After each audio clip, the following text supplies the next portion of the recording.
တင့်ကျမ်းမာရေးကိုခြင်ကိုက်တာကနေတိနိုင်တဲ့လှုပ်ဝက်ချက်တင့်ကိုခြင်တွေကအယူမှုကိုက်နေသလား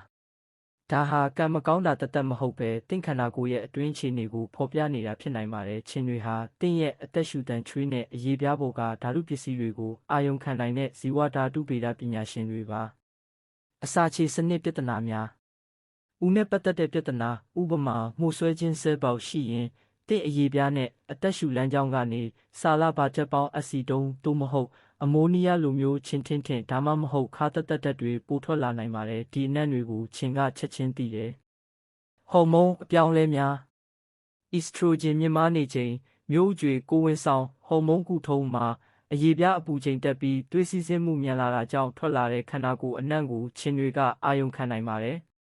ချွေးတွေကဓာတုပစ္စည်းများလက်တအက်ဆစ်ယူရီးယားနဲ့ဖက်တီအက်ဆစ်တွေဟာတင့်အစာအသောက်ရေဓာတ်နဲ့စိတ်ဖိစီးမှုတွေကြောင့်ပြောင်းလဲတတ်ပါတယ်ဒီဓာတ်တွေဟာအရေပြားပေါ်ကဘက်တီးရီးယားတွေနဲ့ပေါင်းစပ်ပြီးခြင်တွေကိုဆွဲဆောင်တဲ့အနံ့အဖြစ်ပြောင်းသွားတယ်အသေးရဲ့မှုဆွဲခြင်းတိုက်ထုတ်နိုင်စွမ်းကြရင်ဒီဓာတ်ပေါင်းတွေပိုများလာတတ်တယ်အရေပြားပိုးမွှားအမျိုးအစားစုံလင်မှုအရေပြားပေါ်ကပိုးမွှားမျိုးစားနှဲပါသူတွေဟာပိုပြင်းထန်တဲ့အနံ့တွေကိုထုတ်လုပ်ပြီးခြင်ကိုက်ခံရဖို့ပိုလွယ်ကူပါတယ်